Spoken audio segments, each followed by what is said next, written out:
Shalom, selamat pagi Bapak Ibu Saudara terkasih. Salam sejahtera bagi kita sekalian. Untuk memulai renungan pada hari ini, mari kita bersatu dalam doa. Bapa di surga, sebentar kami akan mendengarkan firman-Mu, berkuasalah atas hati dan pikiran kami. Di dalam nama anak-Mu Yesus Kristus kami berdoa. Amin. Ayat Alkitab yang menjadi renungan untuk kita pada hari ini diambil dari Roma 8 ayat 1. Demikianlah sekarang tidak ada penghukuman bagi mereka yang ada di dalam Kristus. Saudara terkasih, King James Version mencatat ayat ini demikian. There is therefore now no condemnation to them which are in Christ Jesus, who walk not after the flesh but after the Spirit.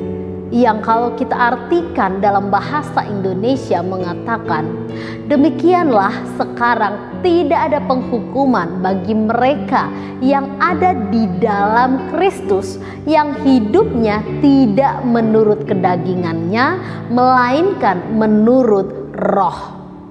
Dari terjemahan ini dengan mudah kita dapat memahami apa yang Paulus maksudkan dengan perkataan di dalam Kristus, yaitu seorang yang percaya kepada Tuhan dan laku hidupnya tidak menuruti keinginan daging, melainkan dikuasai oleh Roh.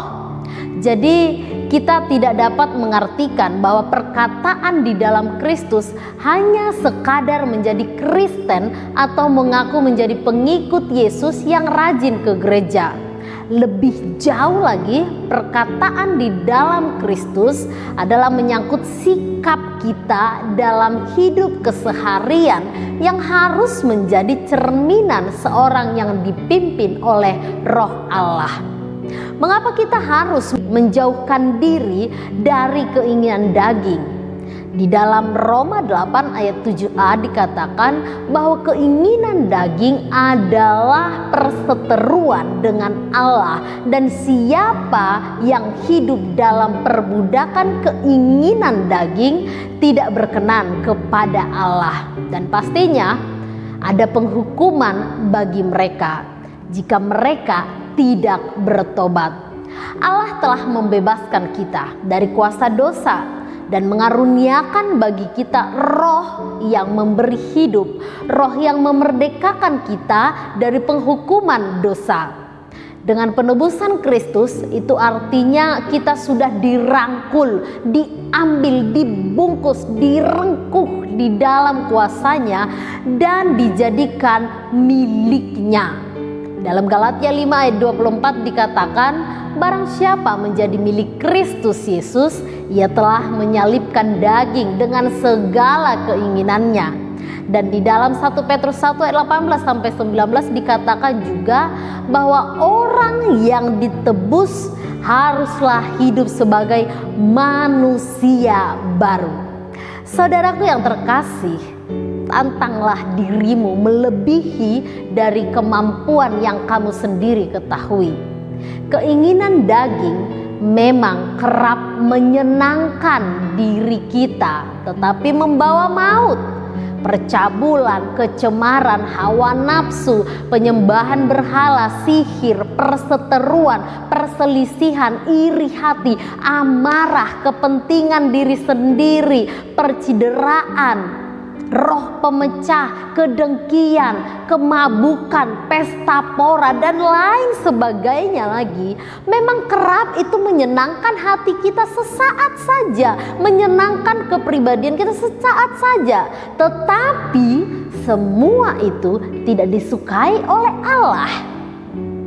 Hidup kita ini dituntut untuk ada di dalam kuasa Roh, hidup di dalam Kristus.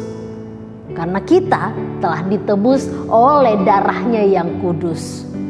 Cerminkan kasih, sukacita, damai sejahtera, kesabaran, kemurahan, kebaikan, kesetiaan, kelemah lembutan, penguasaan diri di dalam laku hidup keseharian kita. Semua ini memang sulit, tetapi karena kita dituntun dan di dalam Kristus, maka kita dimampukan untuk menyatakannya, untuk memperlihatkan laku hidup dalam roh. Hiduplah dalam Kristus, jauhilah hidup di dalam kuasa daging.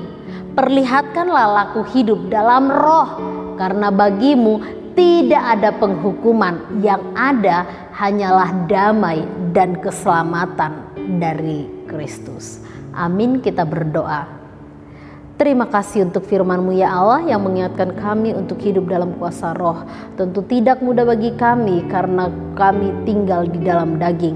Namun biarlah kami ada di dalam daging, tetapi hati kami dipenuhi, hidup kami dipenuhi oleh Roh Kudus. Dan biarlah Engkau senantiasa mengingatkan kami, memanggil kami saat kami mulai menjauh daripada-Mu.